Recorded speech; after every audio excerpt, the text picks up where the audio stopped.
Good morning माननीय शिक्षक, पालक आणि माझ्या बालमित्र मैत्रिणी. आज आपण एक खास दिवस साजरा करणार आहोत, बाल दिन. हा दिवस आपल्या देशाचे पहिले पंतप्रधान पंडित जवाहरलाल नेहरू यांच्या स्मृतीला समर्पित असा हा दिवस आहे. नेहरूंना मुलं खूप आवडायची. ते म्हणायचे, आजची मुलं हे उद्याचा भारत आहे.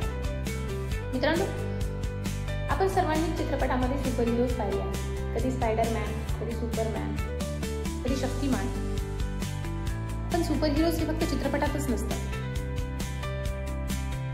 सुपर हिरोज आपणच आहोत. हो, आपणच सुपर हिरो आहोत, जे रोज चुका करतात, पुन्हा उठतात आणि आपल्या प्रयत्नांवर ठाम राहतात. ते सुपर हिरो आहेत. आपल्याकडे जादू शक्ती नसल्या तरी आपल्याकडे आहे प्रयत्न करायची ताकद, थांबण्याचं धैर्य आणि स्वप्नांना पूर्ण करायची जिद्द. सुपर हिरो बनण्यासाठी कुठलाही केप किंवा कुठलाही मुखवटा लागत नाही, तर त्याला लागते प्रयत्नांची पराकाष्ठा, जिद्द.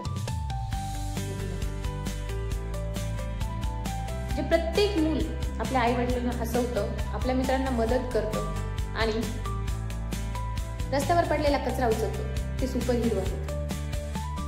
जग बदलणं हे मोठ्यांचं काम नाही, तर ते छोट्या छोट्या गोष्टींनी घडतं, छोट्या छोट्या गोष्टींना बदलतो आणि आपल्याकडे आहे जग बदलण्यासाठीची मन, इच्छाशक्ती. चला तर मग आजच्या या बालदिनी आपण एक वचन घेऊया. आपण नेहमी स्वतःशी प्रामाणिक राहू, इतरांना मदत करू आणि आपल्या स्वप्नांवर हार मानणार नाही. आपण सगळेच जण सुपर हिरोज आहोत. गरज आहे की आपल्या आत दडलेल्या, आपल्या आत असलेल्या सुप्त शक्तीला ओळखण्याची. बाल दिनाच्या सर्वांना मनपूर्वक शुभेच्छा.